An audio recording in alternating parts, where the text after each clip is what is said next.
नमस्कार मित्रांनो, तुमचे स्वागत आहे. सोमवती अमावस्या या हिंदू धर्मात अत्यंत पवित्र आणि चमत्कारी मानला जाणारा योग आहे.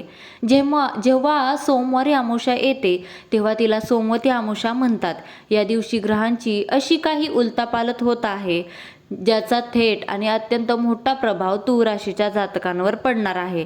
हा व्हिडिओ शेवटपर्यंत नक्की बघा, कारण आज आम्ही तुम्हाला तूळ राशीच्या लोकांबद्दल अशा काही गुप्त गोष्टी सांगणार आहोत ज्या कदाचित तुम्हाला आजपर्यंत कोणाकडूनही समजल्या नसतील. तुमच्या पत्रिकेत कोणते गुणदोष लपलेले आहेत, तुमचे भाग्य कधी आणि कसे चमकणार आहे आणि तुम्हाला कोणत्या लोकांपासून सर्वात मोठा धोका आहे याची संपूर्ण पोलखोल आज आपण करणार आहोत. विशेष म्हणजे या लेखाच्या अगदी शेवटी मी तुम्हाला एक असा महागुप्त आणि रहस्यमय उपाय सांगणार आहे जो तुमच्या आयुष्यातील गरिबी, त्रास आणि संकटे एका रात्रीत नष्ट करू शकतो. त्यामुळे एकही ओळख न चुकवता शेवटपर्यंत ऐका.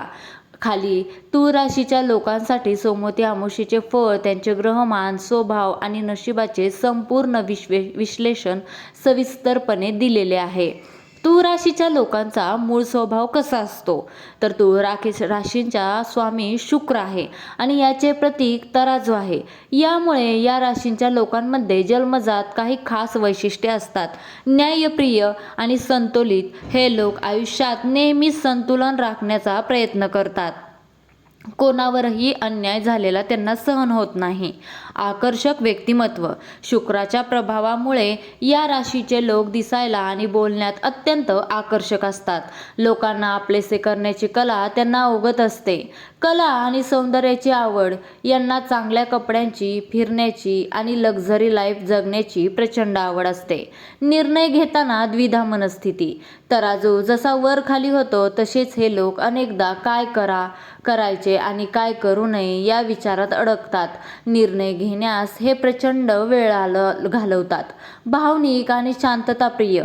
भांडण तंट्यापासून हे लोक 4 हात लांब राहतात. वाद मिटण्यात हे पटाईत असतात. सध्याचे ग्रहमान आणि तुमची पत्रिका काय म्हणते. सध्याच्या ग्रहमानाचा विचार केला तर तूळ राशीच्या पत्रिकेत संमिश्र योग बनत आहेत. शुक्राची स्थिती तुम्हाला आर्थिक लाभ आणि भौतिक सुखे देणारी ठरेल, परंतु राशीचक्रातील इतर पापी ग्रहांची दृष्टी तुमच्यावर असल्यामुळे मानसिक ताण आणि कामात अडथळे येऊ शकतात. भाग्यातील गुण तुमच्या पत्रिकेत मालव्य योग आणि लक्ष्मी योग बनवण्याची दाट शक्यता असते, ज्यामुळे तुम्हाला आयुष्यात पैसा, गाडी आणि घराचे सुख नक्की मिळते. तुमची संवाद साधण्याची पद्धत हा तुमचा सर्वात मोठा गुण आहे. भाग्यातील दोष. तूळ राशीच्या लोकांच्या पत्रिकेत अनेकदा अतिविचार करण्याचा दोष असतो. तसेच शुक्राच्या अतिप्रभावामुळे काही वेळा आळस वाढतो आणि लोक चुकीच्या संगतीला लागतात. तर कुंडलीत शनी किंवा राहूची वक्री दृष्टी असेल तर नशिबाची साथ मिळण्यास उशीर होतो. तुमचे भाग्य कधी आणि कोणते चमकणार आहे. या सोमवती अमावस्येनंतर तूळ राशीच्या लोकांच्या भाग्याचे बंद दरवाजे उघडणार आहेत. आर्थिक आघाडीवर चमत्कार. बऱ्याच काळापासून अडकलेला पैसा अचानक वापस मिळेल. जर तुम्ही कोठे गुंतवणूक केली नसेल किंवा असेल तर त्यातून मोठा नफा होईल. नोकरी आणि व्यवसाय. जे लोक नवीन नोकरीच्या शोधात आहेत त्यांना मोठी संधी मिळेल. व्यापारात नवीन भागीदार मिळतील आणि व्यवसायाचा विस्तार होईल. आनंदी जीवन. दैनंदिन जीवन. कुटुंबातील जुने वाद मिटतील. पती पत्नींमधील संबंध सुधारतील आणि घरात आनंदाचे वातावरण राहील. तूळ राशीच्या लोकांना कोणत्या लोकांपासून धोका आहे, काय त्रास सहन करावा लागतोय तर तूळ राशीचे लोक मनाने खूप शांत, स्वभाव साफ असतात आणि सर्वात पटकन विश्वास ठेवतात. या स्वभावामुळे त्यांना खालील गोष्टींचा त्रास होतो. ते 2 तोंडी लोकांपासून सावध राहा. जे लोक तुमच्या तोंडावर गोड बोलतात आणि पाठीमागे तुमची निंदा करतात असे मित्र किंवा नातेवाईक तुमच्यासाठी सर्वात घातक आहेत. मत्सर करणारे हितशत्रू.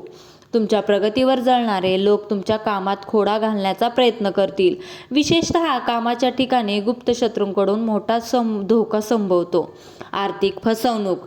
कोणालाही मोठी रक्कम उधार देऊ नका, अन्यथा तो पैसा कधीच परत येणार नाही. जवळचे लोकच तुम्हाला पैशाच्या बाबतीत फसवू शकतात. सहन करावा लागणारा त्रास.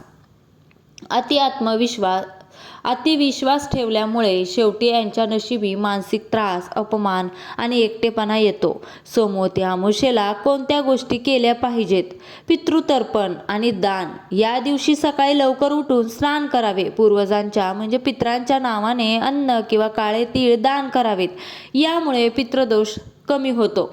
महादेवाची पूजा. सोमवती अमावस्या ही शिवपूजेसाठी सर्वोत्तम मानली जाते. शिवमंदिरात जाऊन शिवलिंगावर कच्चे दूध, पाणी आणि बेलपत्र अर्पण करावे. पिंपळाच्या झाडाची पूजा. पिंपळाच्या झाडाला दूध आणि पाणी अर्पण करून 108 वेळा प्रदक्षिणा घालावी. यामुळे शनीचा 7.5चा त्रास कमी होतो. कोणत्या गोष्टी नाही केल्या पाहिजेत? वादविवाद टाळा. या दिवशी घरात किंवा घराबाहेर कोणाशीही भांडण करू नका. नकारात्मक बोलणे टाळा. तामसिक भोजन वर्ज्य. या दिवशी मांस, मद्य, लसूण आणि कांदा यांचे सेवन अजिबात करू नये. पूर्णपणे सात्विक राहावे. शारीरिक संबंध टाळा. अमावस्येच्या दिवशी ब्रह्मचर्याचे पालन करणे आवश्यक मानले जाते. सुनसान ठिकाणी जाऊ नका. अमावस्येच्या रात्री नकारात्मक शक्ती सक्रिय असतात. त्यामुळे रात्रीच्या वेळी स्मशानभूमी किंवा सुनसान रस्त्यावर जाणे टाळावे. महागुप्त आणि रहस्यमय उपाय. आता वेळ आली आहे त्या गुपित उपायाची जो तुमचे नशीब पूर्णपणे बदलून टाकेल. तूळ राशीच्या लोकांनी सोमवती अमावस्येच्या रात्री हा उपाय अत्यंत गुप्तपणे करावा. कोणालाही सांगू नये. उपाय काय आहे? तर सोमवती अमावस्येच्या दिवशी सूर्यास्तानंतर म्हणजे संध्याकाळी एक कापसाची वात घेऊन ती मोहरीच्या तेलात भिजवून एक दिवा तयार करा. त्या दिव्यात 2 लवंगा टाका. हा दिवा तुमच्या घराच्या मुख्य प्रवेशद्वाराच्या बाहेर डाव्या बाजूला ठेवून द्या. दिवा लावताना मनातल्या मनात महादेवाकडे आणि लक्ष्मी माताकडे तुमची इच्छा सांगा. हा उपाय केल्याने तुमच्या घरातील सर्व नकारात्मक ऊर्जा बाहेर जाईल. गरिबी नष्ट होईल आणि तूळ राशीच्या लोकांवर अचानक धनवर्षाव होण्याचे मार्ग मोकळे होतील. तर मित्रांनो, तूळ राशीचे हे सविस्तर भविष्य आणि उपाय तुम्हाला कसे वाटले? तुमच्या आयुष्यातही सध्या असा काही त्रास सुरू आहे का? तुम्हाला हा लेख कसा वाटला हे खाली कमेंट करून नक्की सांगा. कमेंटमध्ये जय भोलेनाथ किंवा ओम नमः शिवाय लिहायला अजिबात विसरू नका, जेणेकरून महादेवाची कृपा तुमच्यावर नेहमी राहील. हा लेख तुमच्या तूळ राशीच्या मित्रमैत्रिणींसोबत नक्की शेअर करा. भेटूया अशाच व्हिडिओसाठी. तोपर्यंत धन्यवाद. श्री स्वामी समर्थ. जय जय स्वामी समर्थ.